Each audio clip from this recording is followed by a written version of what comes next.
రోజు కామారెడ్డి పట్టణ కేంద్రంలోని ఆర్ఎండ్బి గెస్ట్ హౌస్ లో నిర్వహించిన శ్మశాన అభివృద్ధికి సదర్ సంఘం సమావేశం ఏర్పాటు చేశారు.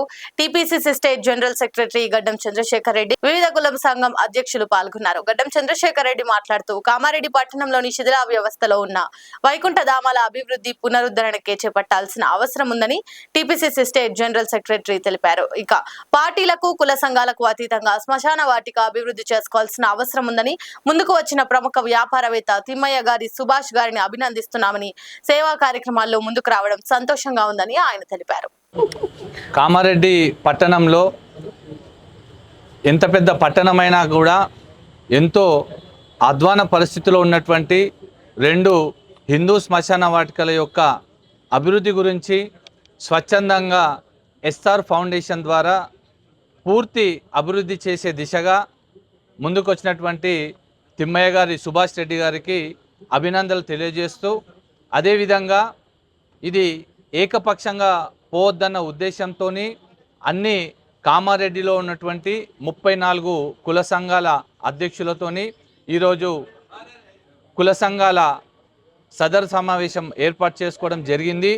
ఇందుకు గాను అన్ని కుల సంఘాల అధ్యక్షులు, జనరల్ సెక్రటరీలు కూడా ఏకగ్రీవ తీర్మానంతో మద్దతు తెలిపి ఈరోజు కామారెడ్డి పట్టణంలో ఉన్నటువంటి రెండు హిందూ శ్మశాన వాటికల అభివృద్ధికి ముందుకు వస్తున్నటువంటి ఎస్ఆర్ ఫౌండేషన్ అధినేత సుభాష్ రెడ్డి గారికి స్వాగతం పలుకుతూ ఏకగ్రీవ తీర్మానం చేయడం జరిగింది. ఇందుకు హాజరైనటువంటి ప్రతి ఒక్క కుల సంఘ అధ్యక్షులకు మరియు కుల సంఘ ప్రతినిధులకు అందరికీ కూడా కృతజ్ఞతలు తెలియజేస్తూ, అదేవిధంగా భవిష్యత్ కార్యాచరణలో ఉన్నటువంటి ఒక హడాక్ కమిటీని నిర్ణయించుకోవడం జరిగింది. ఈ హడాక్ కమిటీ ద్వారా భవిష్యత్ కార్యాచరణ అంటే మన హిందూ శ్మశాన వాటికల యొక్క అభివృద్ధి, దానికి కావలసినటువంటి పర్మిషన్లు ప్రభుత్వం నుంచి కానీ ఇతర ఏవైనా సరే ఈ హడాక్ కమిటీ ద్వారా ముందుకు వెళ్తామని చెప్పేసి ఈరోజు నిర్ణయం తీసుకోవడం జరిగింది.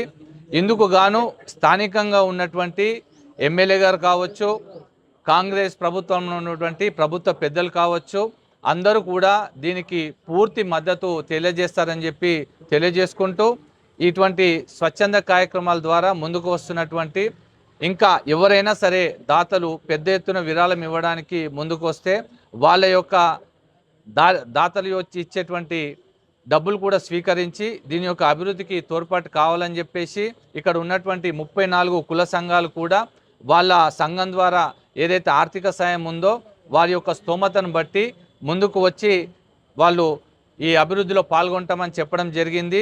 ఇందుకు కానీ వాళ్ళందరూ కూడా ప్రత్యేక కృతజ్ఞతలు తెలియజేస్తూ, ఇక్కడికి వచ్చినటువంటి ప్రతి ఒక్క మన కామారెడ్డి పురపాలక సంఘ కుల సభ్యులందరికీ కూడా ధన్యవాదాలు తెలియజేస్తూ, ఇటువంటి చక్కటి కార్యక్రమానికి ముందుకు తీసుకొచ్చినటువంటి మన ఆర్యవైశ్య సోదరులకు కూడా కృతజ్ఞతలు తెలియజేస్తున్నాను. జై హింద్, జై తెలంగాణ.